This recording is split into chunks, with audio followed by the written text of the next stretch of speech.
You're old enough now. Time to find your own place. That's what my father said, his eyes fixed on the TV, not on me. My mother didn't argue, she nodded. After 25 years under their roof, that was how they dismissed me. Like an unwanted tenant, not their child. I laughed. A low, sharp laugh that unsettled them. "Why are you laughing?" my mother asked. I didn't reply. Because answers are cheap. And I had something far more expensive in mind. Growing up, I never had a home. I had walls, rooms, rules. They reminded me daily it wasn't mine. This is our house, our money, our sacrifice. Every corner belonged to them. The food I ate, the bed I slept in, even the air felt borrowed. But I obeyed. I studied, I worked, I built a career while handing over half my paycheck for rent. Rent in a house already paid off. They thought they were clever. They thought I'd always be their captive. What they forgot is whose name was on the deed. My grandfather left the house to me when he died. Not to them, me. I was 16, too young to understand the power of that will. But I kept the papers safe. A single folder, locked away, waiting for its moment. I never mentioned it, never reminded them. Why should I? Let them believe the walls were theirs. Let them feel safe. Until the night they told me to leave. That was their mistake. I didn't pack. I didn't argue. Instead, I called my lawyer. We reviewed the documents, confirmed the transfer. Title, deed, everything airtight. 3 signatures later, the house was mine.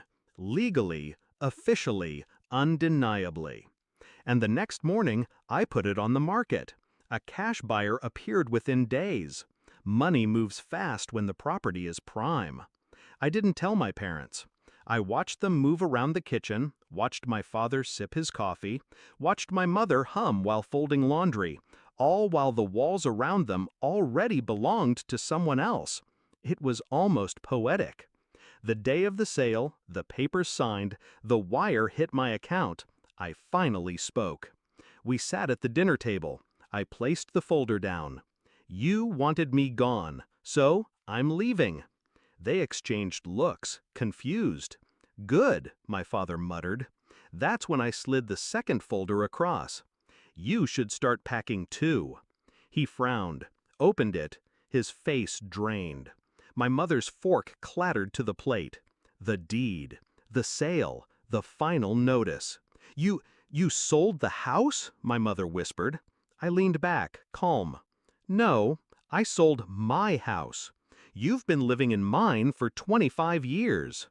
The silence was sweeter than revenge itself. Then came the panic. Where will we go? How could you do this? We're your parents. I let them talk, let them beg. And then, for the first time in my life, I said the words they used on me. Find your own place. They didn't believe it until strangers walked through the door, measuring rooms, discussing renovations. My parents stood frozen, watching their sanctuary slip through their fingers. The closing date arrived. They had no choice, no plan, no power. They were out. And me? I was already gone. I moved farther than they ever dreamed. To Monaco. A glass-walled maison overlooking the sea. $100 million bought me silence, privacy, freedom. No more rules. No more borrowed air.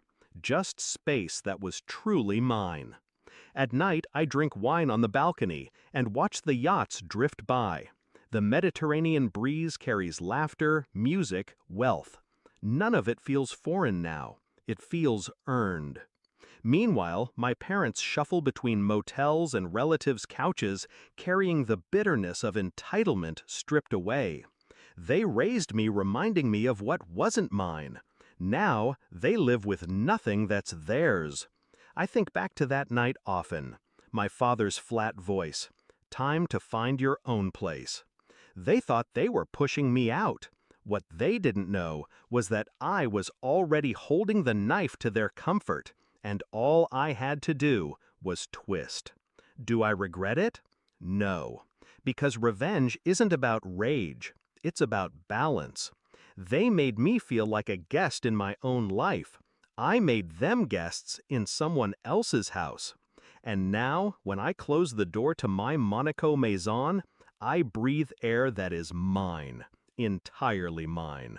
That is the sweetest sound of all.